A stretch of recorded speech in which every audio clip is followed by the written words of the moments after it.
DNVR Draft Pod. It's here. Happy Friday to you all. Football season here. I no longer have to get J-Mike and Schwan Man excited every summer week. Like, oh, it's almost here. 2 weeks, you know. It's here. What a week one. What a week one locally. Boys, you've been traveling, covering actual competitive football against real opponents. What a time to be alive. The Chiefs are 0-1. Whew. Oh, man. What a great first week, huh? It was a great game. Your guy, Jahmyr Gibbs, after not doing anything, one of the runs of the game there. It was a nice day for Brian Branch with the play of the game, arguably. So it was a nice day for some draft pod guys. Those Bama boys, double Bs as they call them. Yes. We're here. What a week.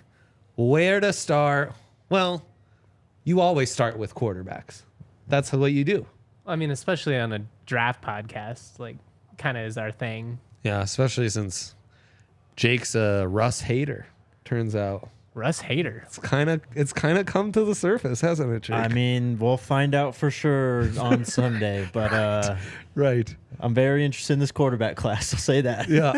Yeah, no doubt. But wow, this 2024 quarterback class looks incredible. Already Caleb Williams 2 weeks in, half my feed is like absurd clips from him. The one where he's falling out of bounds was really something else. It was like probably objectively reckless and not a good decision, but it looks so cool. You can't even be upset about it. I do think that's the thing we maybe sweep under the rug with Caleb Williams is he is no doubt reckless. He gets away with it, though. He does. He's every like time. Zach Wilson level crazies.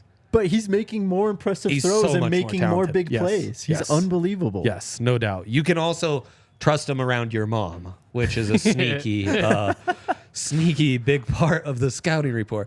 Caleb looks insane. JJ McCarthy and Michigan, great game, super efficient. Looked like he was slinging it. They're motivated by that Harbaugh shit. That's hilarious. I know that all gives us a good chuckle. Drake Maye looked great against Mac really Brown. He looked really sharp. The Southern Strangler, as he's known, Mac Brown. That was Drake Maye's and like doing some off script stuff. Like Drake really looked good. Riley Leonard for Duke. Wow. Yeah. He made me think of he's like Josh Allen. If instead of Josh Allen could throw it deep for like a country mile, he was just like Chad Pennington levels accurate, but also a great athlete. He's like a very odd prospect. Well, and it's such a, like, Duke, they're just so boring. It's hard to, like, really gauge what he's doing. But it was impressive. And He's Clemson, no man, doubt a great athlete. Is Clemson dead? Are we officially, are we past it? Man, we honestly I have had him in the so playoff. much- Yeah, bad call. We have so much to cover. I can't even get into bearing Dabo and how he's just screwed all the advantages he had for the last decade, you know?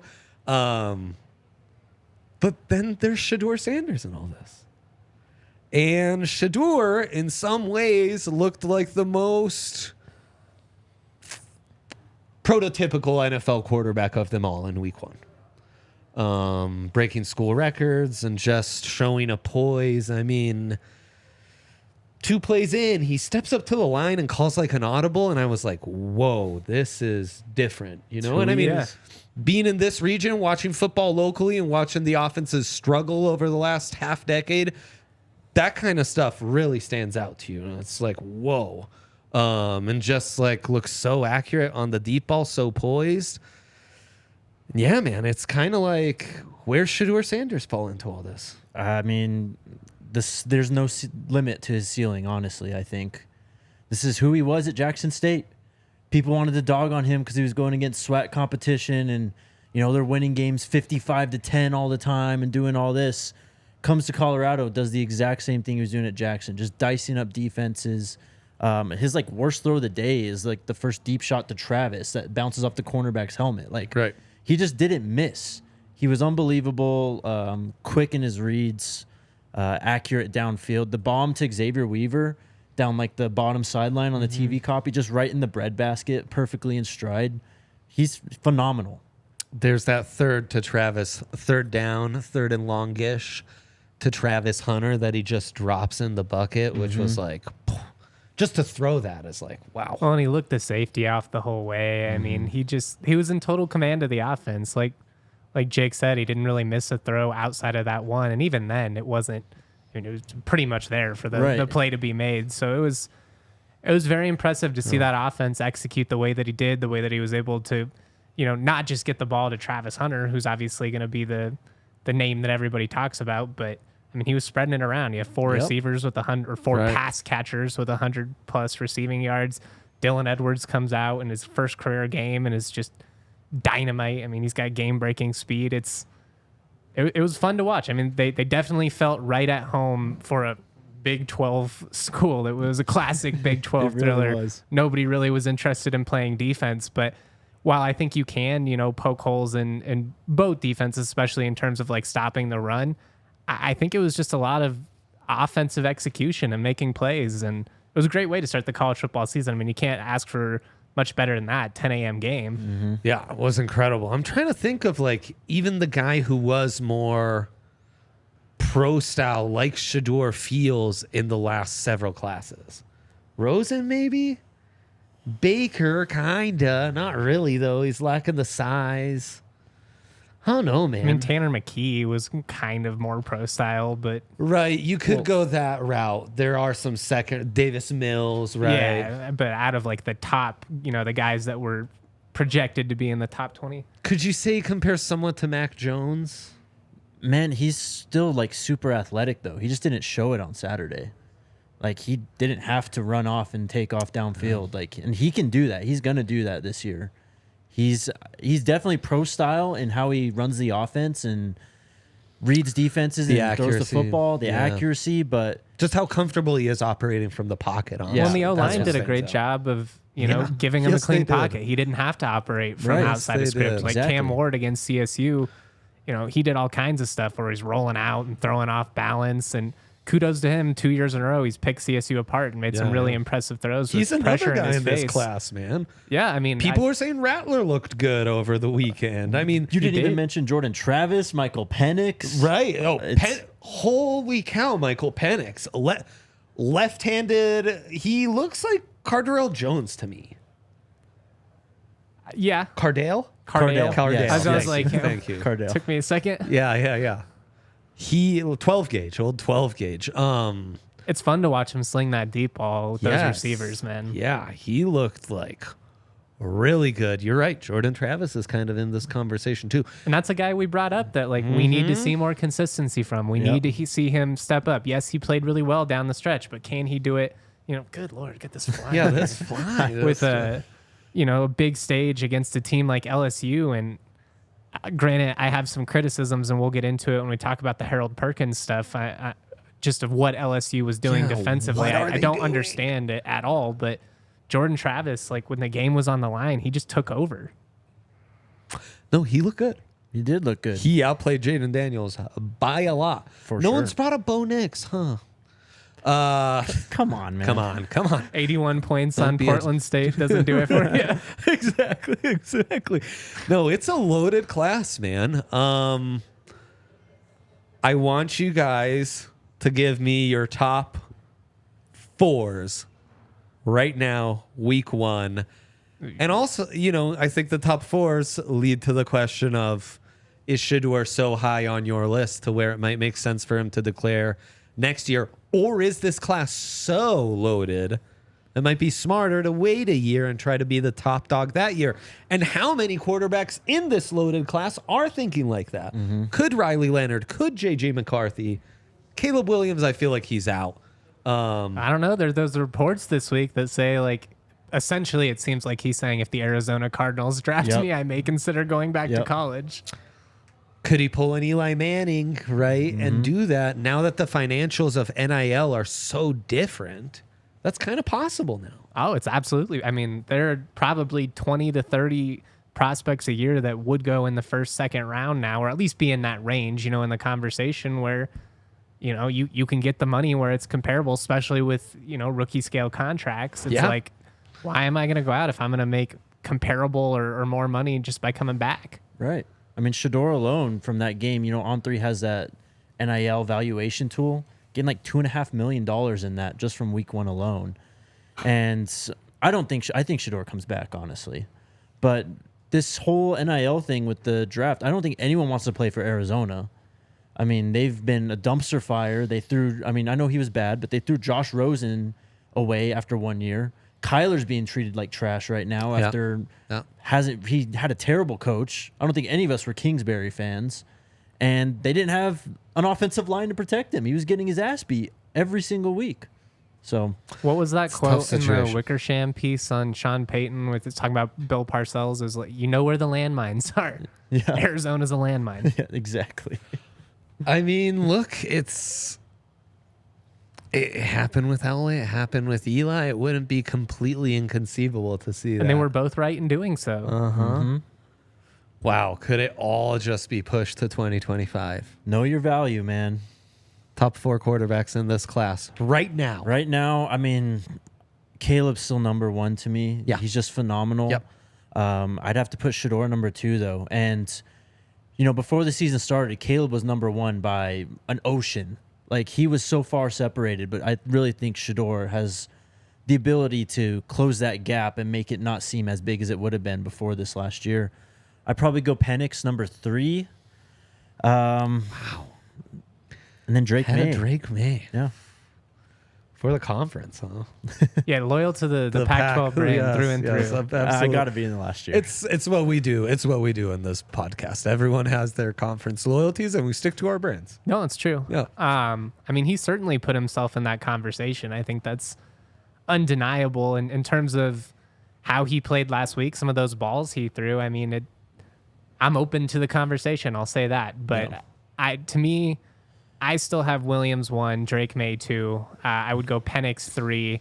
And I really like J.J. McCarthy. I think he's just scratched the surface of what he can be. I love J.J. He had some great throws, man. And just the dynamic ability he brings as a rusher. And I'm not saying Shedeur, like, this isn't me trying to put him down or anything. Right. I'd like to see a little bit more from him as the year goes on. But I mean, if he continues to play like this, like Jake said, like you're going to be firmly in that top couple QBs conversation. And that's saying something, because it felt like coming into the year, everyone nationally, the consensus was it's Caleb Williams, it's Drake Maye, and then you've got a couple of other guys that are wait and see that you like a lot, but it was perceived as this massive gap. And Shedeur closed that gap in a major way with how he played against TCU.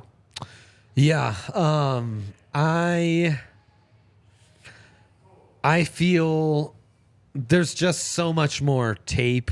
And I do want our listeners who maybe are just finding us to know we've done this for years. And the whole point of this podcast is to go through the ebbs and flows, the stock up, stock down roller coaster ride that we go through week in, week out with the college football season as draftniks, analyzing these guys and understanding that what we feel week 1 is going to change, and we're just riding that roller coaster, and every game is like in the greater scheme.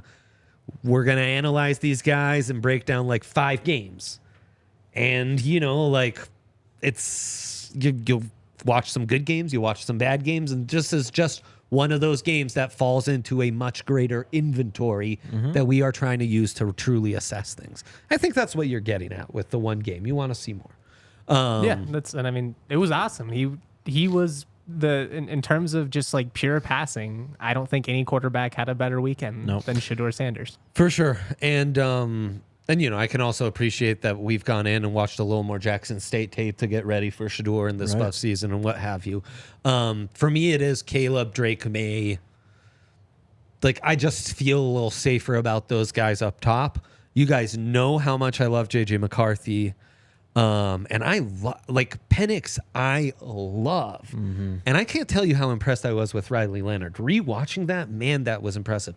I will put Shedeur at 3 just because of the arm and how it's ticking up. JJ has, like, you can dream on JJ's upside about as much as any quarterback in this entire class. His arm's the question mark, though. Oh, and it's just consistently in accuracy and command of the offense. I mean, he's got to do some of the things that we're praising Shedeur for, to be fair. Exactly. So, you know, it's that classic, like, am I going for the rare traits or am I going for, I already know he's got me covered on the kind of football 101 skills, you know, quarterbacking 101 skills. So so they're neck and neck. I'll give Shedeur the tie after that amazing week, and JJ will be 4th, and begrudgingly I leave my guy Penix out. But I think that's where we're at. I think, like, that's what the conversation's going to be a lot of this year. And as you pointed out, there's some outsiders we're not even talking about who have a good chance to, like, get right back into this combo. Sure, absolutely. It's going to be an amazing quarterback class, and it's going to be an amazing season to kind of follow that all year long. Oh, it's going to be a blast, and it's also going to be an amazing season for buying college football tickets locally and enjoying a front range Saturday morning. I mean, there's nothing better than whether it's Fort Collins, Boulder, the Springs, Greeley. There's just nothing like a college football Saturday, and our friends with Game Time have never made it easier to buy your tickets at the last minute. If you're like me, you're forgetful. You're going to put stuff off. I'm just lazy. I'll just be real. I'm just lazy. I'm going to put it off till the last second. And with Game Time, I don't get punished for that, which is great. Game Time, they offer the lowest prices guaranteed. If you can find a ticket in the same section, same row for lower, they will match the difference up to 110%, which is pretty cool. And Game Time, they have flash seat deals. So, like, they're always offering last minute deals. You can get an image of your seat before you even buy it, see what you're getting. Make sure you're not getting a crappy obstructed view spot or something like that. Make sure you snag your tickets without the stress using Game Time. Download the app, create an account, use the code DNVR for $20 off your first purchase. Terms do apply. Again, create an account, use that code DNVR for $20 off. Download Game Time today. Last minute tickets, lowest price guaranteed. And shout out to Shady Rays. Let's go. I feel like we're just hitting our prime here with Colorado weather. Wow. It's beautiful outside every day, man. Boulder's been beautiful. Make sure you take on the sun with gear built to last. Our friends at Shady Rays have you covered with their premium polarized shades at an affordable price, durable frames, extremely clear polarized optics. Every pair also backed by their lost and broken replacement program. Even if you don't like your Shady Rays, within 30 days, they will replace them, no questions asked. Shop their entire collection at the Park Meadows Mall or go to shadyrays.com. Use that code DNVR and you'll get 50% off 2 or more pairs of polarized sunglasses. You can try for yourself. The shade's rated 5 stars by over 250,000 people. Okay, tons to get into. Thank you, Shady Rays, Game Time, awesome apps. Thank them. So many other brilliant performances before we go on to get into week 2 and more picks. I feel like my feel on college football was elite that first week. Yeah, you were pretty spot on. I've got a good feel, so I don't want to neglect that. You guys saw a lot of nice performances this weekend. You already hinted at it with Harold Perkins and LSU. He's moved to off-ball linebacker, and on the other hand, we see Travis Hunter do stuff we've never seen on a football field before. So we came on here 2 weeks ago, and I argued with Jake. Yeah, you did. I was like, you can't do it. You cannot play that high of a level, both sides of the ball. And it wasn't because I doubted Travis Hunter individually. I think he's phenomenal. I talk about it all the time. He's a first-round pick on either side of the ball, likely. The first time I watched him at Jackson State, I texted Jake and compared him to Justin Jefferson. Buffs people, don't come at me. I respect your man. I did not think it was humanly possible. I did what he did to me, defied what I believe should be physically possible by a human being. Yes. So that was incredible. And if he can do that for an entire season, I don't know what you do with that. Maybe he is a Heisman type candidate player. Who knows? Right. It was incredible. I still think you try and limit his reps when you can. Like, the fact that he can do that is huge. You pull that out in the games. It's insane. Whether you're going to do it for 12 games, that might be a little reckless to me. Like, why risk it? I truly don't think that's humanly possible. And again, I'm still skeptical that that's humanly possible. I also thought what he did Saturday wasn't humanly possible. So I don't know. We're redefining the limits of humanity every single week here, which is cool. Why the fuck did they move Harold Perkins to off-ball linebacker? That's what I want to talk about, guys. Oh, I'm equally as passionate about. I mean, you have the best pure pass rusher in college football, and you have him in coverage for 40 snaps. What are we doing? After I just praised Brian Kelly, how brilliant of a coach he was for a week, and then that whole game, I was just like, what is LSU doing here? Yeah, my family was not happy with Brian Kelly. I tell you what. I mean, what a tale of two halves that game was. But I mean, the point, like with Colorado and Travis, they're putting their best players in their best positions to help the team every single down. Yeah. LSU's not doing that when you move your best pass rusher off the ball and force him to just cover the middle of the field and do nothing on half of those snaps. Right. It's insane to me. I mean, we were talking about this guy as, you know, if he was draft eligible, this is probably a top 10, top 15 pick already with what he did last year. Yeah. Yes. Yeah. And I mean, I think he came into the season as the top guy for the 25 class. I think you ask me now, I'd say Travis Hunter's the top guy in the 25 class. It's I don't know. It's something that maybe it was just an experiment. They did play FSU, of course, but I don't know. They got to reevaluate that. Is FSU back? Are they officially back? I think so. You think? I think so. What do you think? Keanu Coleman was impressive. Jared Verse played good. Mm-hmm. Travis Scott? Travis Scott. That's the rapper. Yeah. Jordan Travis. Gee, just I said give we me the call him right Travis Scott GD instead, name, though. man. I like that. The people need to know what I'm talking about. Just because you've done this with me so long, you're like, ha, Grandpa's at it again. No. Look, I know who he's talking about, but I'll have a good giggle at Travis Scott. You still need to correct me so they understand who I'm talking about, okay? Jordan Travis. Jordan Travis. Are they back? Do you think they're back? That was a more legitimate performance than I've seen out It's of been a while. Nebraska, Miami, Texas, any of those programs that are like the blue bloods that have been down and out for quite some time. So it's hard to doubt them after that. I'll say that. I mean, LSU, was it the best game plan? No. Do I think they're going to be better than that? Yes. But, I mean, they kicked their ass. That game was over basically a couple minutes into the third quarter. Yeah. Yep. Big time. Their talent on the outside. Johnny Wilson went over 100. Of course, Keon Coleman had the 3 touchdowns. He went over 100. So big, those So Mel two Tucker guys, had man. that guy on his team? Ain't that something? Oh, yeah. That's insane. Yeah. That's something. Was he playing at Michigan State? Yes. He started last year. That's what I thought. Yes. Okay. I mean, Trey Benson didn't really do much in terms of the stats, but I thought when he was running the ball, he was running hard too. He popped at least 1 or 2 I remember seeing as well. Right. I mean, very impressive. This team is, I think, one of the best offenses in the country this year. It's going to be interesting. I thought Laiatu Leitu, the UCLA edge rusher, you know, he leads the country in sacks after just 1 week, 3 sacks. He's one of the more refined, polished edge rushers in the entire country. He picked up right where he left off. I've got Kamon Rucker from our list on here too, the North Carolina edge rusher. Really nice game against the Gamecocks on Saturday. Yeah, I would watch UCLA this weekend if you have an opportunity playing at San Diego State. I think it's go against a pretty decent offensive line. I think it'll be a good chance to evaluate him in a setting against a team that's going to try and run the ball and establish themselves physically. Opponents, guys you're studying for next week, guys on your own team, anyone else who stood out for you from last week? Justin, and then we'll go to Jake.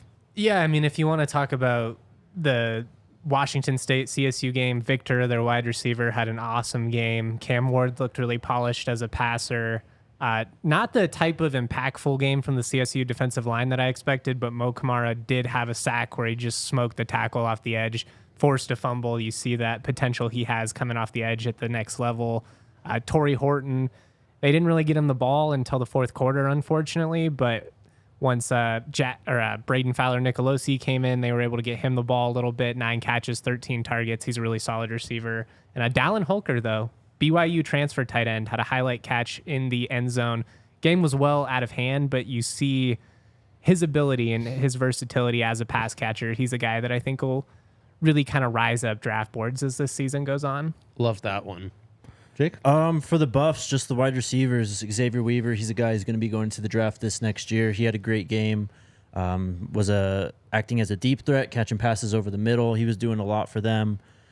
And then the tight end, the TCU tight end, Jared Wiley. Crazy. 6'7", 260, had the great touchdown catch over Trevor Woods. Not over Trevor Woods. He got behind him. It's actually a great ball by Chandler Morris that went right over Trevor Woods. Nimble for a guy that kind of length. Man.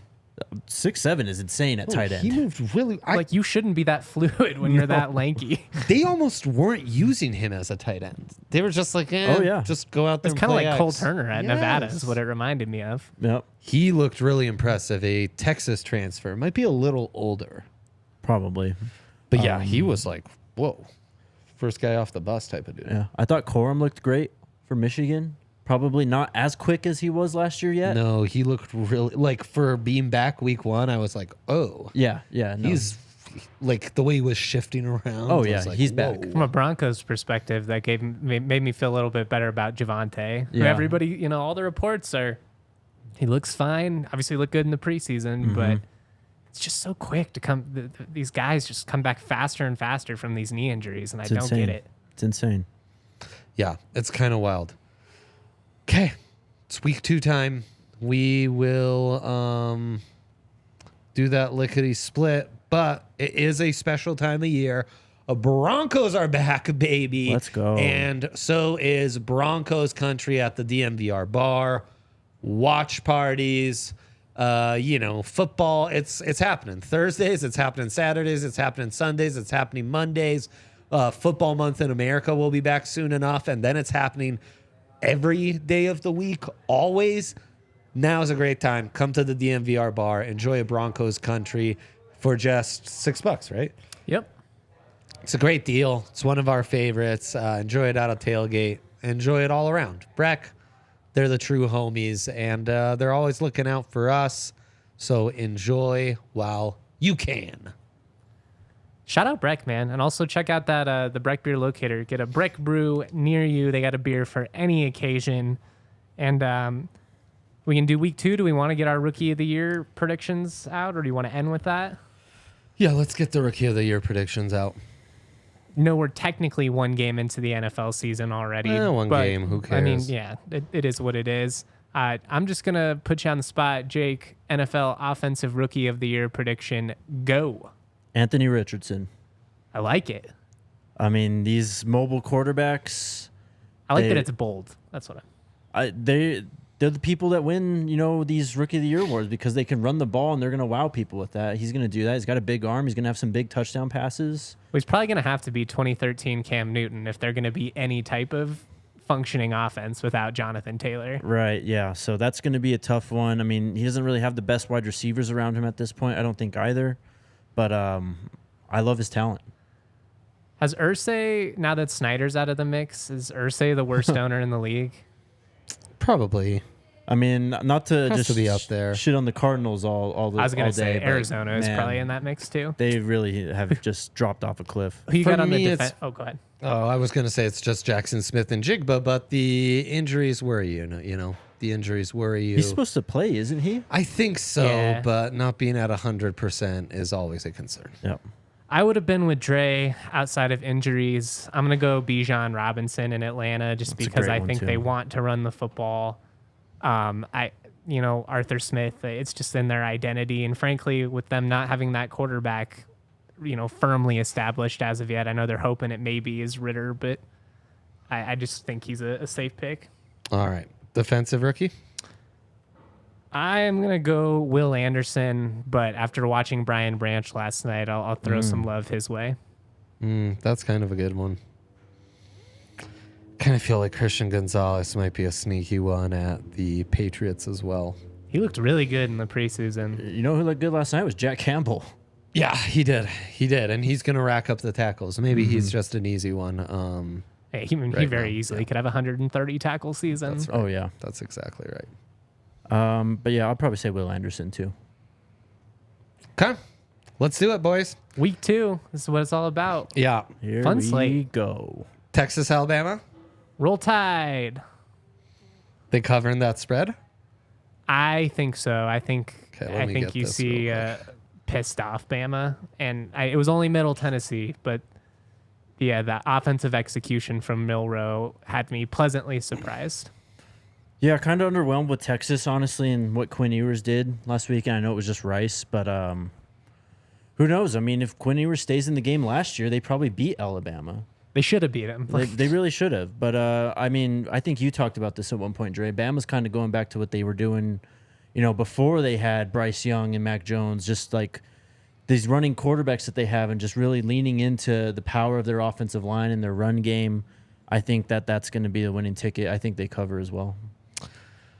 7.5, well-placed line. You know how Saban handles former assistants. In fact, outside of Kirby, he is undefeated. I think it's something like 28-2. It's over 20 It's wins. 28-0 outside of Kirby Smart. Yeah, 28-2 with Kirby, I think. Just crazy. Yeah, begrudgingly, I'll take Bama. I will tell you this.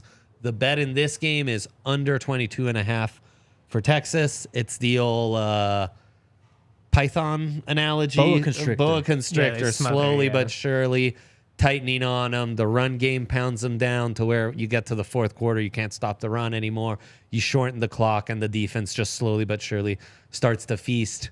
We got to find out, is Texas LSU or is Texas Florida State? There's definitely talent. There's definitely lots of NFL talent, lots of guys to watch. Xavier Worthy on the outside. You want to watch these guys in the trenches. You want to watch Quinn Ewers. Maybe Arch gets going. Running back's always going to be loaded at Texas, but big chance for Ewers, though. Like, can you operate out of script? Because that's when Alabama goes down. It's when it's huge. The Manziels of the world, the Ole Miss, the Chad Kellys of the world. Well, just make those high-end throws. Yeah, and don't miss the easy ones when they're there. Take them. Exactly. Yep. So we shall see. That's all I got on that one. Okay. Nebraska, CU. This line has moved crazy, hasn't it? Because I cannot believe this shit. Yeah. What was it? It was at one point. TCU? It was like Nebraska by 8 in the offseason. Yep. Okay, that's what I thought. Yep, and I think last week before kickoff against TCU, it was around 7 or 7.5. It went up to 3. Now it's back down to -2.5. And this CU has the most money bet on them than any NFL game.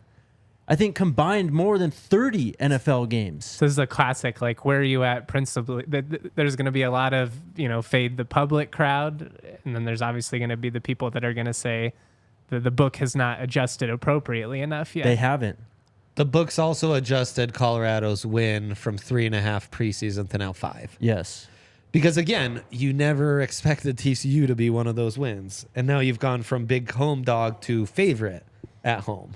So that's 1.5 win right there. Boom. Taken care of. I just feel like the Buffs came out so well coached. And so like really humming on all cylinders offensively.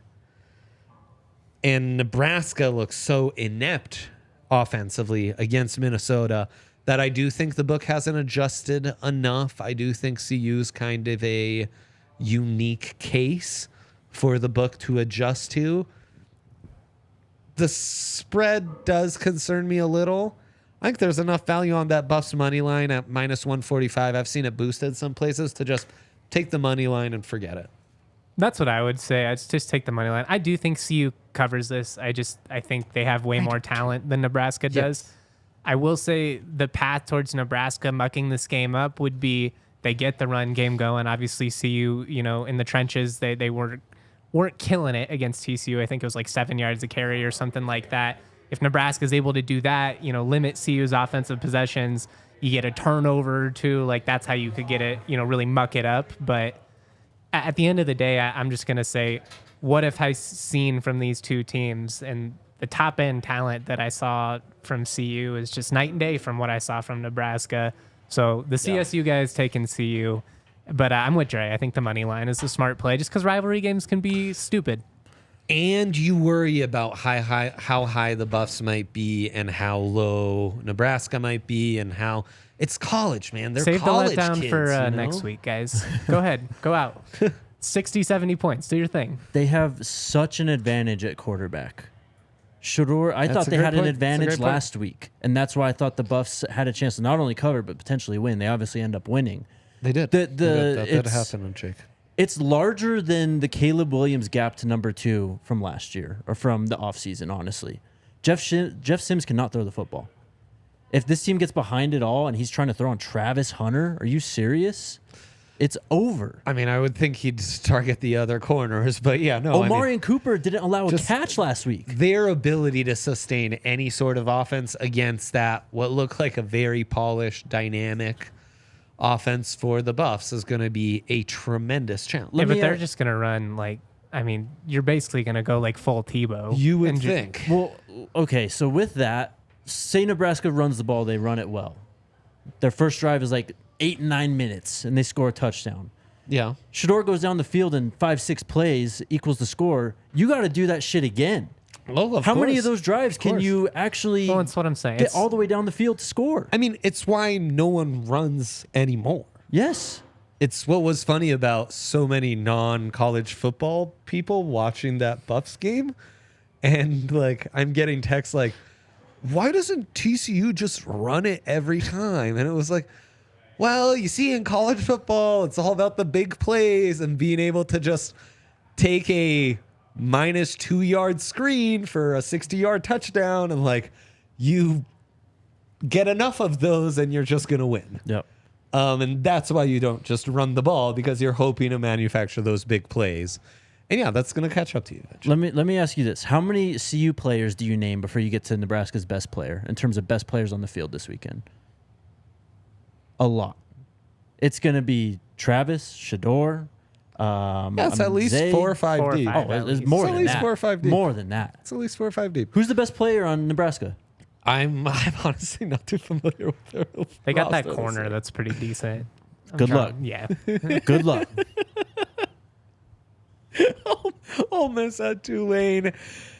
The total on this one is set so high. It should be a fun game. Shout out to Ole Miss for actually going to Tulane. Yes. New Orleans. That's one of those colleges in a major city. Tulane's in New Orleans. Home dog. Home dog. They limited ticket sales for Ole Miss, so it should be a pretty Tulane favorable crowd, although you never know in the secondary market. Man, I think I've come full circle on this to where I love the over 66.5. Mm-hmm. And I maybe think Ole Miss is the better play. Tulane has been a fun story now for about 18 months, and they have won a lot of games that they probably shouldn't have. I just feel like this is kind of where the bubble bursts. I think Ole Miss is really explosive offensively. This is like the stuff that Kiffin lives for, the offensive shootout. I do think it'll be fun. I don't think they run away with it or anything, but I'm gonna rock with Ole Miss. I'm going to take Tulane to cover, I think. Home dog. Yeah. Home, nothing better in college football. No, it's the best. Okay. That's it. That's all you've got. I'm taking Tulane, he says. I love it. This fly's driving us crazy. This is guys. insane. So please, we're fighting through the flies. Give us I feel more like thumbs Walter up. White We really in that appreciate episode of it. Breaking Bad. Absolutely. It's true. Great reference. Notre Dame at NC State. We are Sam Hartman believers. Mm-hmm. Heart leavers. 7.5 is a tricky one, though. It's well set. It's really well set. And I mean, there's no worse line to bet on in football than 7.5, I think. I know. It's brutal. I will hesitantly take Notre Dame. Yeah, I kind of feel like Sam Hartman's for real, and that's really all that matters. The rest of the roster is always going to be pretty good. Where are you at on Brennan Armstrong these days? You sold all your stock? You hanging on just a 17 little bit? for 26 last week. He's that's a stock I'll always hold on to a few shares. But, I'm a little skeptical that we're going to get back on track, frankly. I think I'm going to pick Notre Dame. I like Estime, the running back. Sam Hartman's their best quarterback they've had in quite a while. I mean, we didn't mention him in the NFL conversation, but he's just one of those guys who's, a bit older that's just... Is he the best since Brady Quinn? Kaiser, maybe? I mean... Ian Book had a good year. Oh, yeah. Yeah, It's called him Ian Happ. Yeah, Ian Book. Right. I'm taking Notre Dame. God, I hated all those quarterbacks. I just hate Notre Dame. Me too. They suck. Kaiser was by far the most talented. But yeah, give me Notre Dame. I actually think they might be good. And I agree. We're agreeing a lot, boys. Yeah. So be very pump the brakes before you put money on all of these. Oregon at Texas Tech. Ducks on the road by 6. I like Texas Tech as a home dog to rebound after a devastating loss up in Laramie in double OT. I don't know if they pull out the win, but I think they can at least keep it around enough to cover at home. Is the Big 12 garbage this year? All the big upsets happen against them. Wyoming takes down Tech. North Texas takes down Baylor. And, of course, the Buffs take down TCU. They don't seem to have any interest in playing defense, but that's nothing new. I mean, No, it's the Big 12. And the UCF Pac-12 looks good, though. UCF does look good. Damn it, that under against Kent State. Ugh. And then the Pac-12 goes 13-0 when you combine in week 0 and week 1, which is pretty amazing. It's true. I'm all in on Oregon State this year. Shout out DJ. Mm-hmm. Yeah, Connor Johnson. There's your Connor, our DJU talk. We'll wait on DJ. We'll see. Okay. Clemson might have been the problem, though. I Turns out mean- Clemson might have just been the problem. I mean, come on. Yeah. You get Garrett Riley as your offensive coordinator, you still look like that? Yeah. Something is wrong. Yeah. Just Dabo looking It's in the really mirror and bad. the Taylor Swift song playing in the background. I'm the problem, it's me. What a legend. Sometimes you just got to call your shots, and I don't think Oregon is the 13th best team in the country. I'm going to take Texas Tech to cover. At 6, though? Tech might just stink. They might. I mean, did you watch that game, the Wyoming game? Yeah, I mean, Oh, sorry. I came into it live and late in the fourth quarter, obviously after my show got cut short from a fire alarm. But I went back and rewatched the recording the next day. And I mean, Texas Tech looked really soft defensively. I mean, Andrew Peasley was picking them apart, and he's a guy who I had 11th or 12th in my Mountain West preseason quarterback rankings, and they made him look like Baker Mayfield. So there is reason to be concerned, but I don't know. It just feels like classic college football. Texas Tech coming off of a heartbreaking loss, Exactly. but in a weird spot. Exactly. Oregon coming off of a massive win, but it didn't really mean anything, and you're feeling yourself a little too much. I'm going with the home dog. Yeah, they're at it's, home. It's a Give me the principal Red play. Raiders. Oh, it's a game of opposites. Oh, you guys are so right. Did we make the wrong picks, though, then? With Nebraska CU, with Ole Miss Tulane, with Notre Dame NC State. Give me Oregon, damn it. I'm sticking to my guns. I like it. We can't all be together. That's We no fun. have to differentiate. We must. That's fine. Close it out with Utah Baylor. We were right about the Utes. They are Can I throw phenomenal. up the U? Is that allowed? No. That's all on you. Okay. We're not doing it, guys. Bad fans. Bad fans. Oh, terrible. Oh, man. I mean, their quarterback room is one of the best in the country. Holy cow. Their So should we backup start? is good. Yes. their Are we backup sure is they good. want Cam Rising back? I mean, Come on. He Kid didn't even Rising's throw a for sub. 200 but yards. this is the benefit of having He a looked guy. really good against Ohio State, too. It's not He just a did. one-game sample size. This is the benefit of having a guy like Cam Rising, though, because you could just stack ammo in that QB room, and that's all they've been doing these last few years. They've been good. They've been able to I'm recruit. just stirring shit up. You put in Cam Rising. He's like a 5th or 6th year senior. Cam He's your Rising's guy, but another guy in that quarterback conversation we didn't even mention. And it's deep. Got to see him on the You just field. got a lot of guys that really run their offenses well and are in full command of what they do. And I feel like that's pretty rare. And I think that's part of it's the COVID season, part of it's NIL, but This you're just is- seeing quarterbacks stay longer, and it's great for college football. This is Okay. something we've mentioned on the show a lot. This 7-on-7, That too, you're more air polished from the raid start. era of high school football. It's matriculating up through college football. We've already kind of seen it in the NFL, but it's really hitting its stride in college football. We've got a ton of great quarterbacks. It's true. We Do we talk like about it Utah all the to time. cover 7 on the road? Utah Baylor, this feels like another one. Like, if you just think week 1 is what's going to happen every single week, hammer the Utes, man. I like that you get it at 7 and not 7.5. I think Baylor might just suck. I'm taking the That's Utes. the other thing. They might just suck. Yep. Yeah, I like the Utes. I'm too. taking the Utes. Damn it. It's okay, Dre. We're learning too. It's week 2. We got to make our mistakes. This is Yeah. how we grow. Exactly.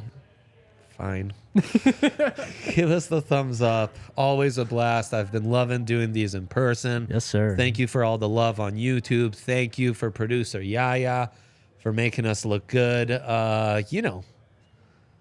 Enjoy the football. Enjoy the football. Truly, We're go completely Broncos, baby. Like We are back in full. I don't know if I think we're not only back, but it's like elevated. We're back like we've never been. That's very true. Yes. It's very back true, brother. And better than ever. That's the Draft Pod motto for 23. We are out. We'll be back next week. Thank you all for tuning in. Mad love.